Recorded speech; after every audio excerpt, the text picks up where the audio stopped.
सर्वत्र गोविंद नाम संकीर्तनम गोविंदा இன்னைக்கு தினம் பாசுரம் பகவான் இருக்கா அப்படிங்கிறதுக்கு எடுத்துக்காட்டான பாசுரமாக அமைஞ்சிருக்கு. ஏன்னா இன்னைக்கு பாசுரத்தில் மழை பெய்யும் பொழுது சிங்கம் எப்படி குகையில் தூங்குமோ அது மாதிரி பகவானே அப்பேற்பட்ட இதுன்னு சொல்லி ஆண்டாள் வாக்குனால இன்னைக்கு இந்த பாசுரம் அதே மாதிரி மழை பெய்யும். அது அது இப்படித்தான் பகவான் இருக்கான்னு நிரூபிப்பான ஒரு மனுஷன்ட்ட நாம நேரடியா பகவானை பார்க்க முடியாத ஒரு புண்ணியம் நாம பண்ணியிருக்கோமான்னு நம்மளை நாமளே கேட்டு பார்த்தோம்னா, சார் அதுக்கு நான் ஃபிட் இல்லை சார் அப்படின்னு. ஒரு எம்காம் படிச்சிருக்கான், எம்காம் படிச்சிருக்கவனுக்கு தான் இந்த வேலை அப்படின்னா அவன் இன்னொரு படிப்பு படிச்சிருக்கான்னு வச்சுக்கோங்க. அவனே சொல்றான், நான் அதுக்கு எம்காமுக்கு தகுதியானவர்கள் மட்டும்தான் அதுக்கு போன அந்த வேலைக்குன்னு சொல்றானோ. அது மாதிரி பகவான் நேரடியா சாட்சாத்காரமா பகவான் அவருடைய ஸ்வரூபத்தை திவ்யமங்கல விக்கிரகத்தை காமிக்க முடியுமானா நிச்சயம் காமிப்பானா உண்மையான பக்தா. அது எப்போ அப்படின்னா நீ அவ்வளவு பியூரிட்டியா இருக்கணும். அப்போ இது மாதிரியான ஒரு சகுனம், இது மாதிரியான விசேஷம்லாம் பகவான் எதுக்கு காமிக்கிறான் அப்படின்னா இதெல்லாம் வாஸ்துவம் உண்மைன்னு காட்டுறதுக்கு இப்படி பண்றானா பகவான். அதுபோல இன்றைய தினம் பகவானை எப்படி கூப்பிடுறான், எப்படி நீ எது போல தூங்குற தெரியுமா? இந்த சிங்கம்லாம் மழை பெய்யும் பொழுது என்ன பண்ணுமா, குகையில போய் அடைஞ்சிடுமா. குகையில அடைஞ்சிட்டு வெளியிலே வராதான். அது நல்லா தூக்க கலக்கத்தோட இருந்து அதுக்கப்புறம் திரும்ப ஒரு பசி வருமா. அந்த பசி வரும்பொழுது மெதுவா எழுந்து அப்படி வேட்டைக்கு போகும்போது இருக்க வீரம் இருக்கே, அந்த அந்த சிங்கத்தை அப்ப யாராலையும் தடுத்தே நிறுத்த முடியாது. அது மாதிரி சொல்றான். அதுதான் சுவாமி நிருசிம்மாவதாரம் பண்ணிப்பார்.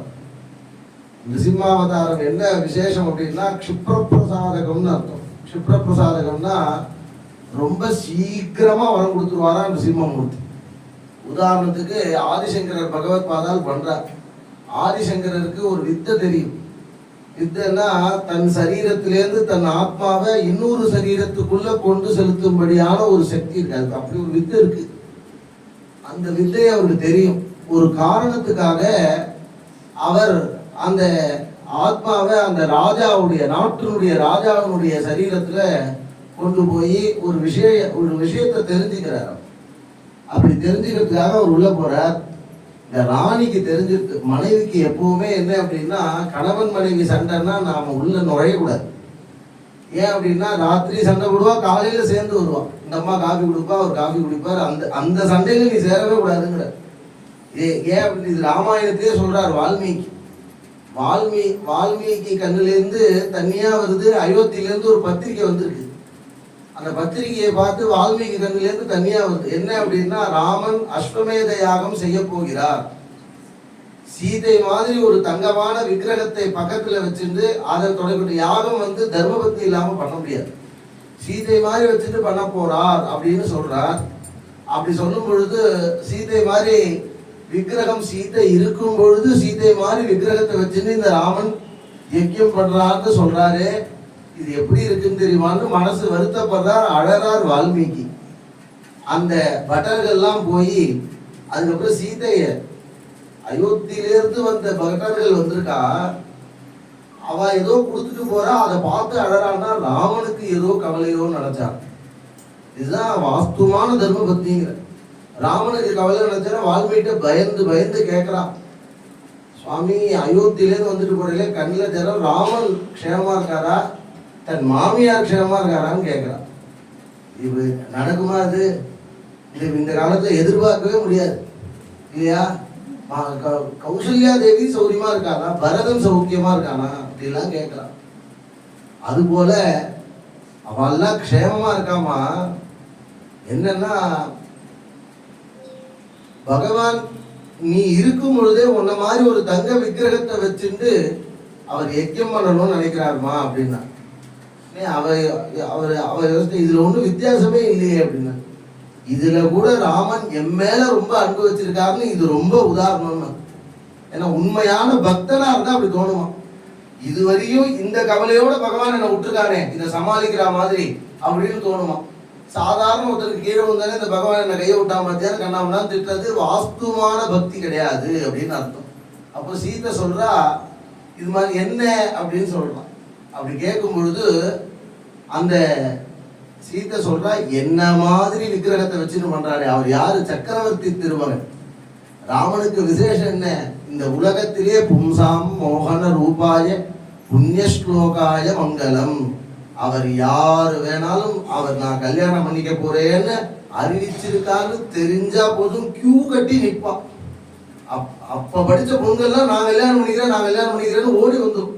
இப்ப பண்றவாள் டிமாண்ட் பண்றா பாருங்க. அது மாதிரி ராமனுக்கு கல்யாணம்னா எல்லாத்தையும் விட்டுட்டு வரேன்னு சொல்லுவாங்க பெண்கள்லாம். அப்படி இருந்து உலகத்துக்கே சக்கரவர்த்தி. எங்கெல்லாம் சூரியன் உதிக்கிறோ அங்கெல்லாம் ராஜா இவர் தான். பாரத தேசத்துக்கு ராஜா அவர் தான், அமெரிக்காவுக்கு ராஜா அவர் தான்.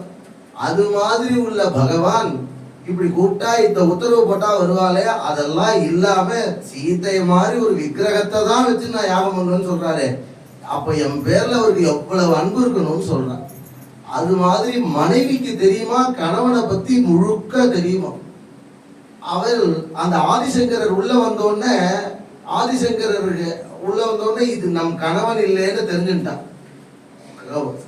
காவலர்களை கூப்பிட்டு, அரண்மனை காவலர்களை கூப்பிட்டு எங்க ஆதிசங்கரருடைய சரீரம் இருக்கோ அதை எரிச்சிட்டு வான்னு சொல்லிவிட்டார். எரிச்சிட்டு வான்னு சொன்னோடனே உடனே போறார். இந்த காவலர்கள்லாம் போனா ஆதிசங்கரருடைய சரீரம் கிடைச்சிருது. அதை எரிக்க சொல்லி எரிக்கவும் எரிச்சுட்டான். அது மேல தீ வச்சுட்டா இவருக்கு தெரியுமோன்னு. இவர் தெரிஞ்சோன்னா அவ சிஷ்யர்கள் வேற மறைமுகமா அவருக்கும் சொன்னார். உடனே ஆதிசங்கரர் இந்த சரீரத்திலேருந்து அந்த சரீரம் பிரவேசம் பண்றார். அப்படி பிரவேசம் பண்ணும் பொழுது விரல் கால்லாம் அங்கங்க எரிஞ்சு போச்சான். அப்படி எரிஞ்சு போனோடனே லக்ஷ்மி சிம்ம மதேஹி கராவலம்பம். இந்த ஸ்தோத்திர ஸ்ரீமத் பயோநிதி நிகேதன சக்கரபாணே யோகீந்திர போக மணிரஞ்சித புண்ணியமூர்த்தே யோகீஷ சாஸ்வத சரண்ய பவாப்தி போதா லக்ஷ்மி சிம்ம மம தேகி கராவலம்பம். இந்த ஸ்தோத்திரத்தை பண்ற. இப்படி பண்ணும் பொழுது எரிஞ்ச சரீரங்கள்லாம் செடி முளைக்கிற மாதிரி திரும்பி அதே மாதிரி முளைச்சுதான். அந்த க்ஷணமே முளைச்சு. அது மாதிரி இப்போ ஆண்டாளுக்கு உடனே பகவானுடைய தரிசனம் வேணும். அதுக்கு க்ஷிப்ர பிரசாதகமா இருக்கக்கூடிய நிருசிம்ம பகவான் தான் காப்பாத்துவார் அப்படின்னு புரிஞ்சுட்டு மாறி மலை முடிஞ்சுன்னு ஆரம்பிக்கிறான். இந்த மழை பெய்த போதுன்னு ஆண்டாள் தாயாரோனும் அவளுடைய வாக்க சத்தியம் பண்ணோட ஆண்டாள் இருக்க இடமே சுபிக்ஷமா இருக்கும். மகாலட்சுமி அவ இருக்கிற இடமே ஐஸ்வர்யமா இருக்கும். அந்த இடத்துல குபேரன் கை கட்டின்னு நிற்பான் மகாலட்சுமியினுடைய பாதப்பட்டு. அது மாதிரி இருந்தானா மழை பெய்யறது ஒரு லட்சுமி கடாட்சம்னு சொல்றான். இப்ப இன்றைய தினம் மழை பெய்யணும்னு சொல்லும் பொழுது அது மாதிரி மழை பெய்ஞ்சு இப்படி இந்த குகைக்குள்ள இருக்க நிருசிம்மமூர்த்தின்னா இன்னொரு அர்த்தம். நம் ஹிருதயத்துக்குள்ளேயே தான் பகவான் இருக்க, அவர் எங்கேயுமே போல. அந்த குகைக்குள்ள இருக்கவரை எப்படி தேடி கண்டுபிடிக்கணுமோ அது மாதிரி பகவானை நம்ம இடத்திலே தேடி கண்டுபிடிக்கிறதுக்கு முன்னாடி கண்ணாடி கொடுன்னு சொன்னா பாருங்க. இன்னொரு பாசனத்தை என்ன அப்படின்னா, காலையில எழுந்தோடனே கண்ணாடி பார்க்கணும். கண்ணாடி பார்த்தோம்னா மற்றவன்ட்டெல்லாம் நாம பெருமையா நம்மள சொல்லிக்கலாம். ஆனா கண்ணாடி பார்க்கும்போது நாம் இவ்வளவுதான் அப்படின்னு தெரியும். இந்த மேக்கப் இல்லாம அந்த சூழ்நிலையில இருப்போம் பாருங்க, நமக்கு அழகோ கிடையாது புத்தியோ கிடையாதுன்னு நம்ம மனசு சொல்லுமா நிச்சயமா அந்த கால வேலையில. அதனால கண்ணாடி இதெல்லாம் பகவான் கொடுத்ததுன்னு ஒரு எண்ணம் வரணுமா. இது பகவான் உள்ள இருக்கான்னு அந்த கண்ணாடியில பார்க்கும்போது தோணுமா.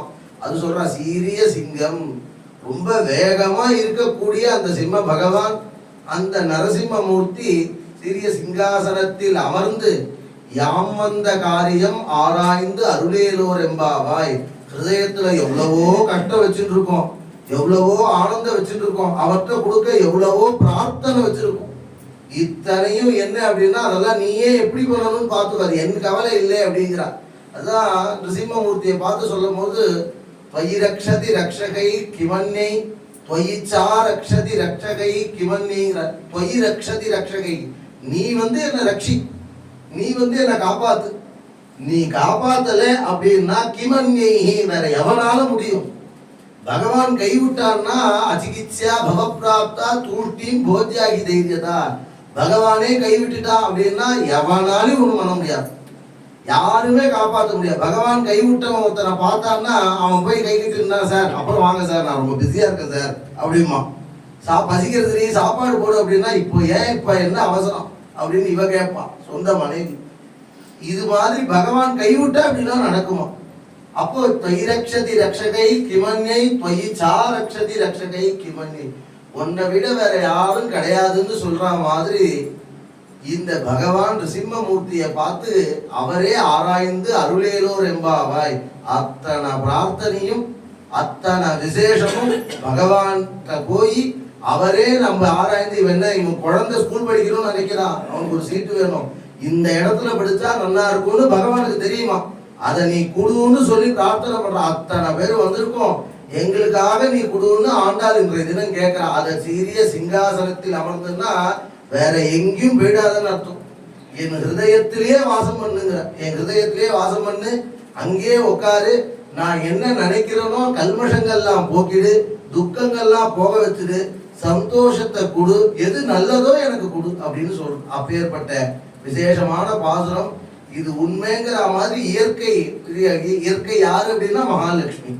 ஓம் பிரகிருத்யை நமஹா, தாயாருடைய முதல் நாமாவளி. 108 நாமாவளியில அர்ச்சனை பண்றோமே, 108 நாமாவளி இயற்கையே நமஸ்காரம் தான் அர்த்தம். அந்த இயற்கை வடிவமா நிஜம்னு காமிச்சு அத்தனை பேருக்கு இன்னைக்கு அனுகிரகம் பண்ணியிருக்காருன்னு தான் சொல்றோம். அப்பேற்பட்ட விசேஷமான அனுகிரகம் பக்தர்கள் அனைவருக்கும் ஆசையத்து ஹிமாச்சல வர்க்கந்து இருக்கிற எல்லா ஜீவராசிகளுக்கும் ஸ்ரீ ஆண்டாள் நாச்சியாருடைய பரிபூர்ண அருளும் ஸ்ரீனிவாச பகவானுடைய அனுகிரகமும் கிடைக்கணும்னு பிரார்த்தனை பண்ணிக்கிறேன். சர்வத்ர கோவிந்த நாம சங்கீர்த்தனம்.